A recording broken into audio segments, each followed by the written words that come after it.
আসসালামু আলাইকুম। IELTS with Abdul YouTube চ্যানেলে আপনাদেরকে স্বাগতম।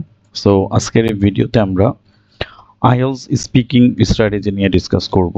আসলে আমি এই ভিডিওটাতে আইএলস স্পিকিং স্ট্র্যাটেজি নিয়ে যে আলোচনাগুলো করেছি সেটাকে মোট 5টি চ্যাপ্টারে বিভক্ত করেছি। তো আমরা দেখব যে এই 5টা চ্যাপ্টারে কিভাবে আলোচনাগুলো হয়েছে। তো চলেন আমরা শুরু করি আজকের এই ভিডিও। আমি এখানে যেটা দেখতে পাচ্ছি প্রথমে চ্যাপ্টার নাম্বার 1 এ আমরা এখানে অনেকগুলো লেসন দেখতে পাচ্ছি, অর্থাৎ লেসন 1 থেকে শুরু করে এখানে আছে লেসন 8, আর এই পাশে আমরা দেখতে পাচ্ছি লেসন 9 থেকে 16, অর্থাৎ এখানে টোটাল 16টা লেসন আছে, বিশেষ করে চ্যাপ্টার 1-এ।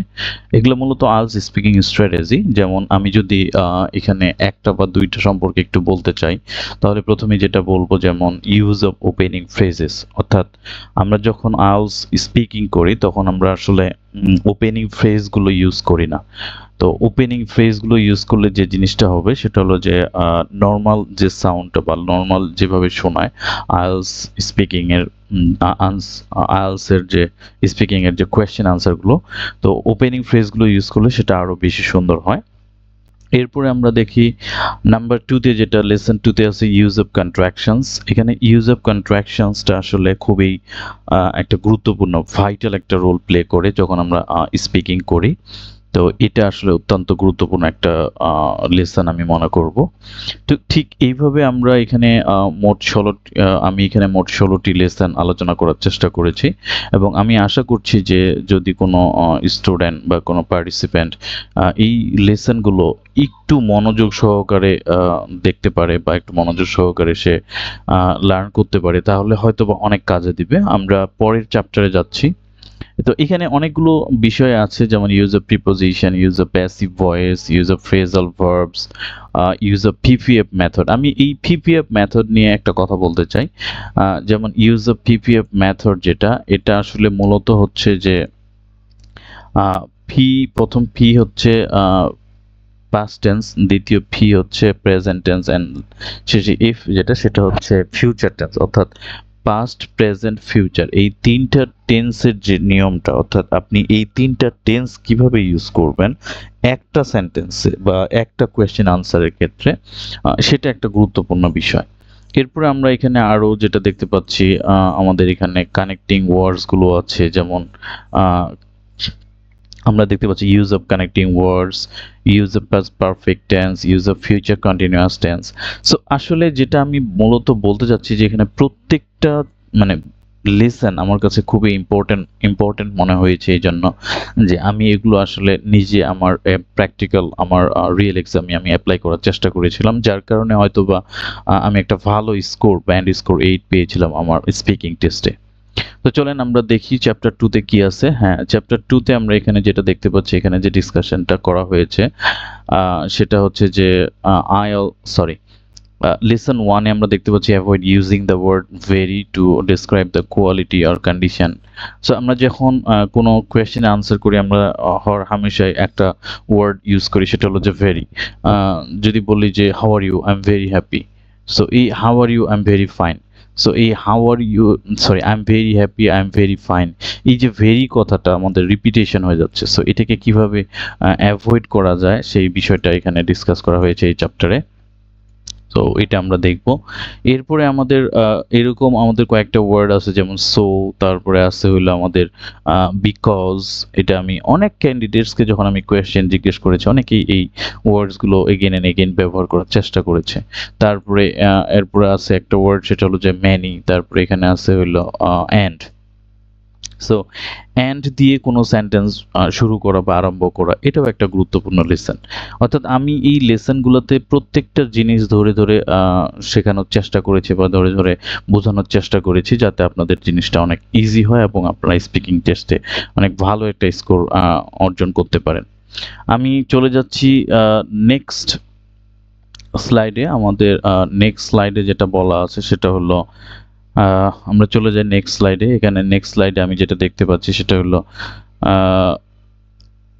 চ্যাপ্টার 3, এটা হচ্ছে আমাদের চ্যাপ্টার 3। এই চ্যাপ্টার 3 তে বলা আছে হলো how to deal with liking questions, how to deal with description questions, how to deal with how often questions, how to deal with what type of question. অর্থাৎ আমাদের যে পার্ট 1 এর যে কোয়েশ্চেন আনসার গুলো আছে আর পার্ট 3 এর যে কোয়েশ্চেনগুলো আছে, সো এগুলো আসলে কিছু স্পেসিফিক স্ট্রাকচার মেনটেন করে বা কিছু স্পেসিফিক আইডিয়া জেনারেট করে করা হয়। তো যার কারণে এই কোয়েশ্চেনগুলো যদি আমরা ডিল করতে পারি যে কিভাবে লাইকিং কোয়েশ্চেনে আনসার করব, যেমন কোয়েশ্চেনে এক্সামে সাধারণত একটা দুইটা আমাদের লাইকিং কোয়েশ্চেন আসতে পারে, যেমন ডু ইউ লাইক অ্যানিমালস, তারপরে হচ্ছে do you like reading books, do you like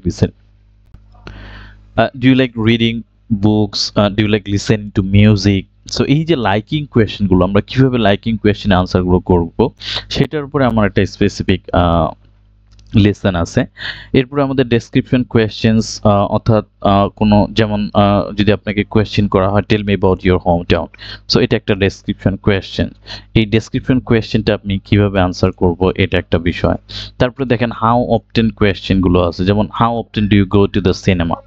তাহলে হাউ অফটেন দিয়ে যখন কোনো কোয়েশ্চেন করা হবে, হাউ অফটেন দিয়ে কোয়েশ্চেনটা করলে আমি সেটা কিভাবে ডিল করব, এটা একটা গুরুত্বপূর্ণ বা ইম্পর্টেন্ট একটা বিষয়।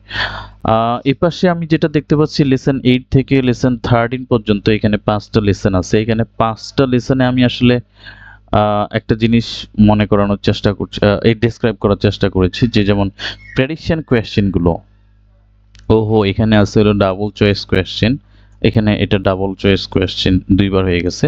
আচ্ছা, সো একবার দেখলেই হবে। আচ্ছা, তো প্রেডিকশন কোয়েশ্চেন্স গুলো কি? প্রেডিকশন কোয়েশ্চেন্স গুলো আমাদের যেমন এগুলো সাধারণত পার্ট 3 তে এই কোয়েশ্চেন গুলো করা হয়। তারপরে অ্যাডভান্টেজ নিয়ে যদি কোনো কোয়েশ্চেন করে, ডিসঅ্যাডভান্টেজেস কোয়েশ্চেন্স গুলো, তারপর প্রবলেম সলিউশন রিলেটেড যে কোয়েশ্চেন্স গুলো আছে অথবা কজ এন্ড ইফেক্ট রিলেটেড যে কোয়েশ্চেন্স গুলো আছে সেগুলো আমরা কিভাবে ডিল করব। মূলত এই চ্যাপ্টারটাতে আমি আসলে পার্ট 1 এবং পার্ট 3, এই চ্যাপ্টার 3 তে আমি মূলত পার্ট 1 এবং পার্ট 3 যে কোয়েশ্চেনগুলো করা হয় সেই কোয়েশ্চেনগুলো আমরা কিভাবে কোন কোন টাইপের কোয়েশ্চেন এখানে আস্ক করা হয় আর হচ্ছে এগুলো আমরা কিভাবে এই কোয়েশ্চেনগুলো ডিল করব এই বিষয়গুলো নিয়ে ডিসকাস করা হয়েছে। আমি চলে যাচ্ছি পরের চ্যাপ্টার নাম্বার 4। এখানে চ্যাপ্টার নাম্বার 4 এ যেটা দেওয়া আছে সেটা হলো এখানে যেমন নাম্বার 1 এ যেটা বলছে how to ask question to the examiner. So chapter 4 এ মূলত এক্সামিনারকে আমরা কিভাবে কোয়েশ্চেন আস্ক করব, আমরা কি আসলে এক্সামিনারকে কোয়েশ্চেন আস্ক করতে পারি? অনেকেই হয়তো এটা জানে না যে এক্সামিনারকে আমরা আসলে কোয়েশ্চেন আস্ক করতে পারি, কিন্তু হ্যাঁ এক্সামিনারকে আমরা কোয়েশ্চেন আস্ক করতে পারি। তো সেক্ষেত্রে আমি এখানে দেখাবো যে কোন কোন কোয়েশ্চেনগুলো আপনি এক্সামিনারকে আস্ক করতে পারবেন।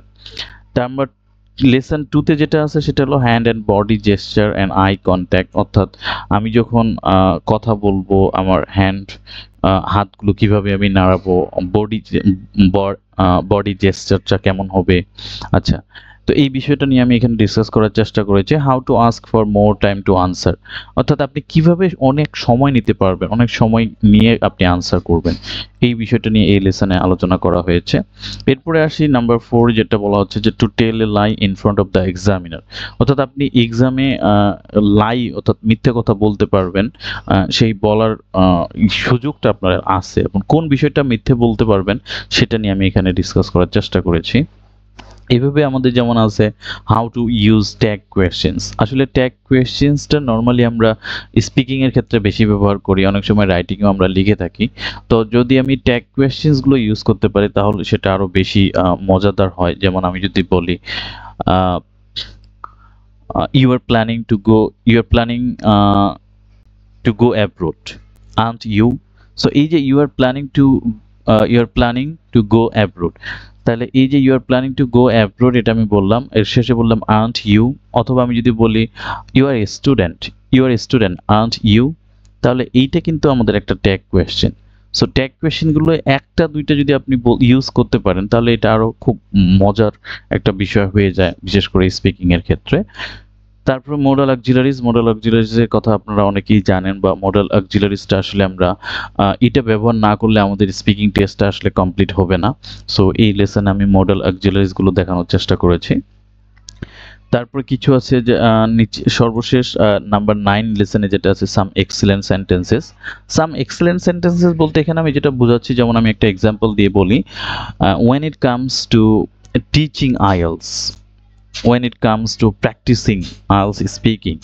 সো এই যে when it comes to teaching IELTS, এটা একটা আরেকটা এক্সাম্পল সেন্টেন্স হতে পারে, যেমন the more you read the more you learn. So এই সেন্টেন্সটা আপনি কিভাবে স্পিকিং এর মধ্যে ইউজ করবেন সেই ওয়েটা আমি এখানে দেখানোর চেষ্টা করেছি। এনিওয়ে, আমরা যাচ্ছি চ্যাপ্টার নাম্বার 5-এ। এই চ্যাপ্টার নাম্বার 5-এ আমি যেটা ডিসকাস করার চেষ্টা করব সেটা হচ্ছে যে how to deal with cue cards. অর্থাৎ এই চ্যাপ্টার নাম্বার 5-এ আমি মূলত কিউ কার্ডগুলো কিভাবে ডিসকাস করব, কিউ কার্ডগুলো কিভাবে আমরা ডিল করব এবং কিউ কার্ড আসলে কি কি জিনিস জিজ্ঞেস করা হয়। সো এই বিষয়গুলো নিয়ে আমি এখানে গুরুত্ব দেওয়ার চেষ্টা করেছি। এরপর হচ্ছে how to introduce the topic, তারপরে হাউ টু ইলাস্ট্রেট অথবা ডেসক্রাইব বডি প্যারাগ্রাফ। এরপরে সর্বশেষ যেটা how to conclude the cue cards, অর্থাৎ আপনি একটা কিউ কার্ড কিভাবে সমাপ্ত করবেন বা শেষ করবেন। তার মানে যেটা বোঝাচ্ছে যে এইখানে আমি কিউ কার্ড নিয়ে এই চ্যাপ্টারটা, স্পেশালি আমি চ্যাপ্টার 5 যেটা, এটা আসলে কিউ কার্ড নিয়ে ডিসকাস করার জন্য রেখেছি, বা এই চ্যাপ্টারে আমি কিউ কার্ড নিয়ে অনেক কথাবার্তা, অনেকগুলো লেসন দেওয়ার চেষ্টা করব। যেমন এখানে আমি 4টা লেসনের কথা বলছি, আরও বেশ কয়েকটা লেসনের সাথে যুক্ত হবে। তো আশা করি সেটা আপনাদের অনেক কাজে আসবে। তো আজকের এই ভিডিওতে এটাই ছিল আমার কথা। আমরা এখানে মোট 5টা চ্যাপ্টার নিয়ে কথা বললাম। আমি এখন আপনাদেরকে দেখাবো যে আসলে এই 5টা চ্যাপ্টারের ভিতরে আমি যদি বলি চ্যাপ্টার 1-এ আমরা যদি যাই, চ্যাপ্টার 1-এ যেমন আছে use of opening phrases. So এই ওপেনিং ফ্রেজগুলো আপনি কিভাবে ব্যবহার করবেন আমি আপনাকে একটা স্যাম্পল বেসিস একটু দেখানোর চেষ্টা করি যে এখানে আসলে কি বলতে চেয়েছি আমি। দেখেন, আমি এখানে চ্যাপ্টার নাম্বার 1-এর আমি লেসন 1-এ চলে এসেছি। এই লেসন 1টাতে মূলত আমি ওপেনিং ফ্রেজের ব্যবহারগুলো নিয়ে ডিসকাস করেছি। So use of opening phrases, এখানে আমি দেখতে পাচ্ছি 9টা ওপেনিং ফ্রেজ আছে আমাদের এখানে। যেমন নাম্বার 1 হচ্ছে well, number 2 alright, actually, frankly speaking, honestly speaking, generally speaking, to be honest with you, to tell you the truth. So এটা প্রত্যেকটাই হচ্ছে এক একটা ওপেনিং ফ্রেজ। আপনি যখন এই ওপেনিং ফ্রেজগুলো বা এই ওপেনিং ওয়ার্ডসগুলো ইউজ করবেন, আপনার স্পিকিং স্কিলটা অন্যদের থেকে ডিফারেন্ট হয়ে যাবে। যেমন ওপেনিং ফ্রেজ ওয়েল নিয়ে আমরা যদি একটু কথা বলি, যেমন এখানে একটা এক্সাম্পল সেন্টেন্স আছে, well I think living in a city has both advantages and disadvantages. Well to be honest I prefer reading books over watching movies. So এটা আপনি দেখেন যে do you prefer reading books or watching movies. So এখানে দেখেন আপনি খুব সুন্দরভাবে বলছেন well to be honest I prefer reading books over watching movies. এইভাবে আমি আসলে প্রত্যেকটা লেসন ডিসকাস করার চেষ্টা করেছি। আশা করি আপনারা আমার লেসনগুলো মানে বাকি ভিডিওগুলো দেখবেন এবং কোন লেসনে কিভাবে আলোচনা করেছি সেটা আপনাদের কতটুকু উপকার আসছে সেটা অবশ্যই আমাকে কমেন্ট করে জানাবেন। আজকের মতো এখানে সমাপ্ত করছি। ধন্যবাদ সবাইকে।